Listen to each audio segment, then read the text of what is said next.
Well, I know many of you have seen me speak. Some of you think, that little bald man is crazy. He's not scared of anything. He's done stand-up comedy. He's sang in public. He's done preaching and teaching. He's even done a commencement address for a college. What could this guy know about stage fright? I'm here to tell you I know a lot about stage fright. Sure, I might look calm, cool, and collected, but that's because I have over 2 decades of public speaking experience. I've also been teaching public speaking for about a decade. In fact, not long ago, maybe just a year or 2 ago, I was doing stand-up comedy. And for those of you that have never done it, it is the most fearful public speaking situation you'll ever be in.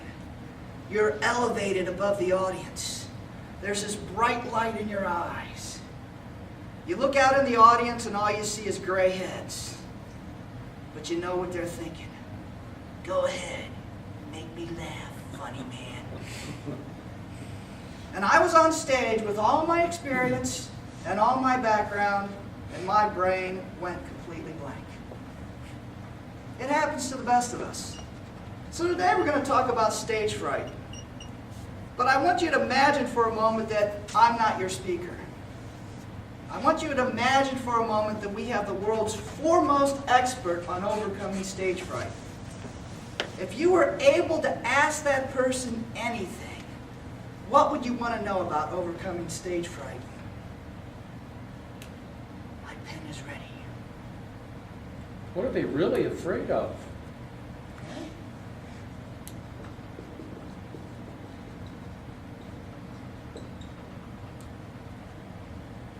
Way in the back. What are the best ways to relax and tune out the audience?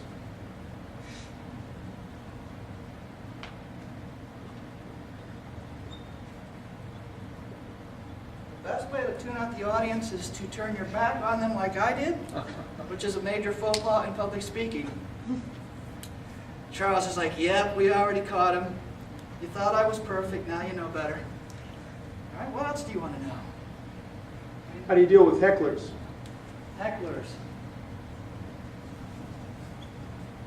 They slit their tires. Next question. No,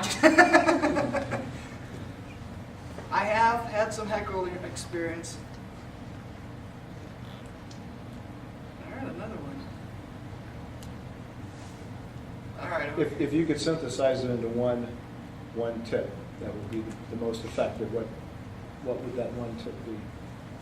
All right, one tip. Anything else?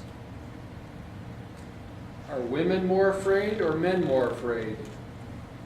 More stage fright with women or more stage fright with men? Okay, so we've got our board full.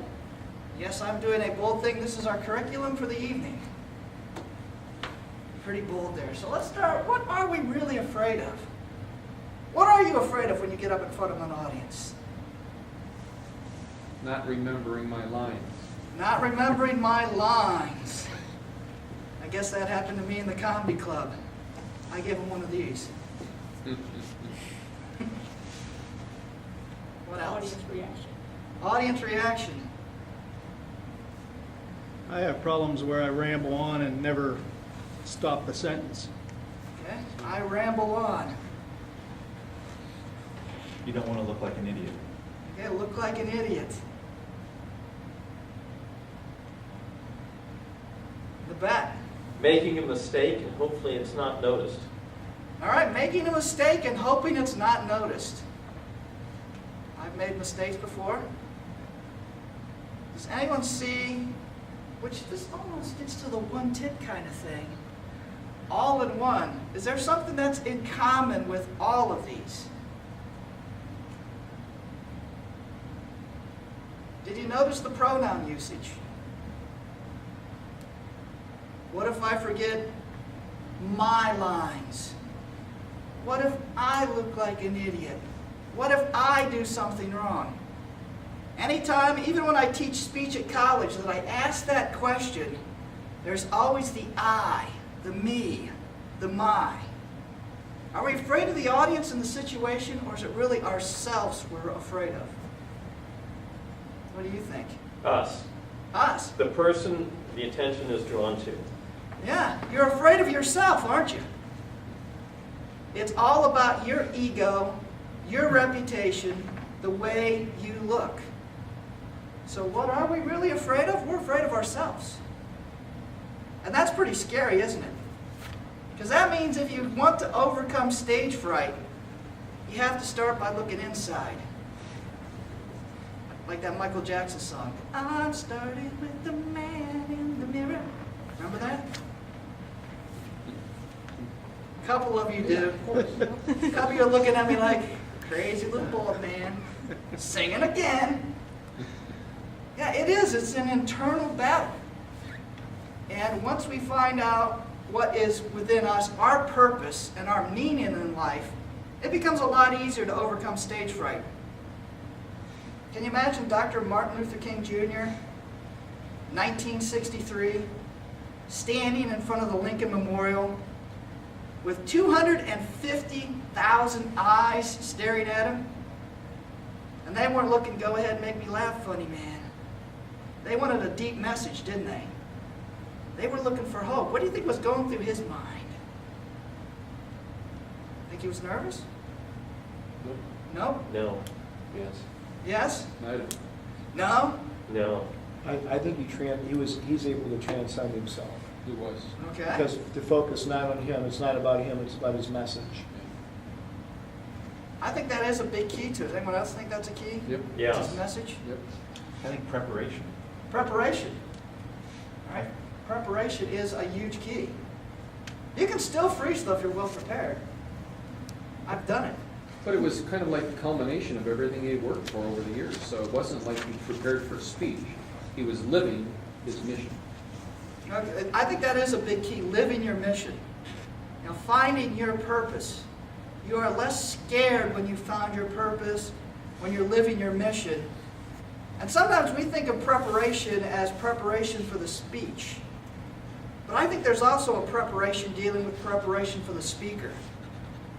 And him, through his experience in Selma and Alabama, leading the bus riots, or not riots, excuse me, the boycotts. Yeah, he was out there leading the riots. Just testing how historically accurate that he had been prepared just through his experience to stand on that stage. Do you think we've answered that first one?